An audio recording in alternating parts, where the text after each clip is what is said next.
Two people, Piero and Monica, meet and go on a date. Maybe they like each other. It's hard to tell. Both of them are so full of themselves and not really looking for someone else to complete them. They hang out. Then they get together and make out. They spend more time together. Here they are, hanging out and presumably falling in love. When you're falling in love, the landscape hardly matters. It can be as shitty as this intersection and still be magical. Finally, they make a date to see each other again. But in the end, neither bothers to show up.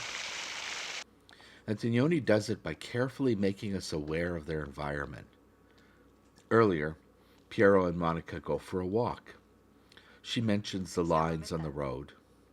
We take note of the nurse and baby, of the horse and buggy, of the rain barrel with the floating twig, so that when we return to these same visuals, only this time without the two lovers, we feel only their absence. He built the space around them, then took them out of it, so that we only see the remaining space. There are trick moments. A blonde woman from behind who might be Monica, but turns out to be a rather homely woman instead. And finally, we notice the light changing. If we've been waiting for Piero and Monica to come by, then we realize that we've been waiting a long time because suddenly it's nighttime and the streetlights flicker on. In the end, streetlights are all we got. It's a love story with the lovers eliminated, because their love doesn't matter in this movie. Antonioni seems to be saying that long after the lovers are gone, the spaces they occupied will still be there. Indifferent. The world is indifferent. How does love stand a chance?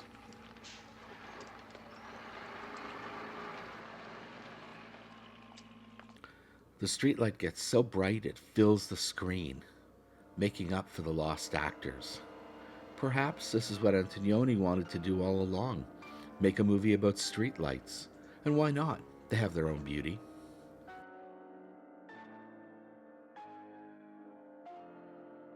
Leave it to Fassbinder to provide not one but two endings for one movie. In Mother Custer's Goes to Heaven, a sad woman's life gets worse when she hears that her husband went on a killing rampage at the factory where he worked.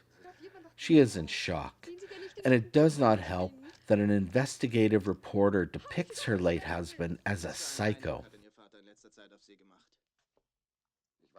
Somehow, she is co opted by activists as a symbol of dehumanization, and at first she accepts the attention, albeit in a daze. She believes that they will help her clear her husband's good name.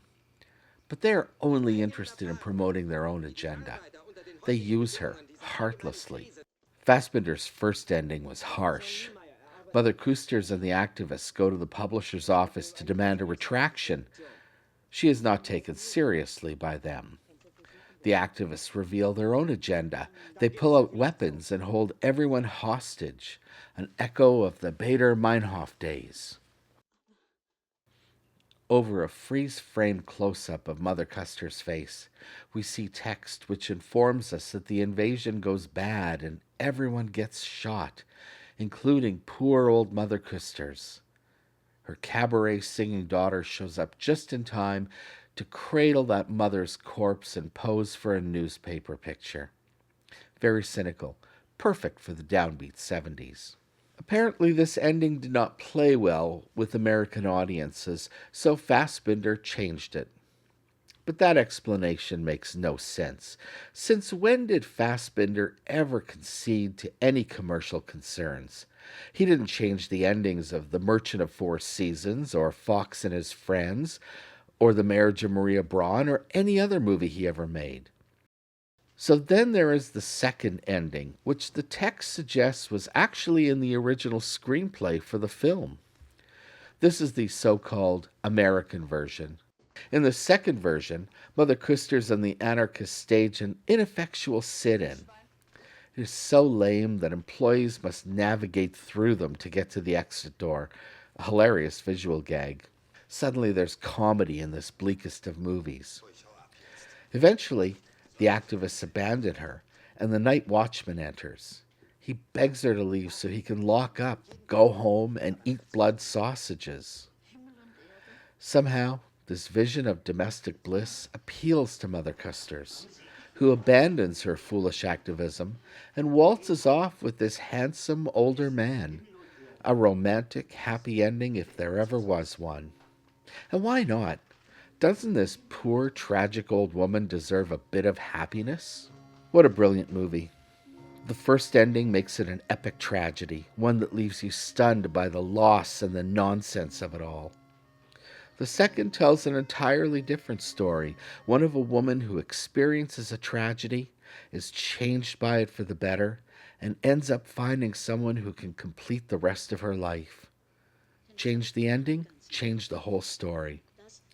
The second truly is an American ending, but this is from a filmmaker who was obsessed with fellow German Douglas Sirk, whose endings of his American films were not only happy, but, as we saw earlier, even featured the approval of a deer. Mother Kuster's Goes to Heaven is one of the most remarkable narrative experiments in movie history, the full flowering of Rainer Werner Fassbinder's remarkable genius. Both endings work, and both make it an entirely different movie. Indeed, endings do matter.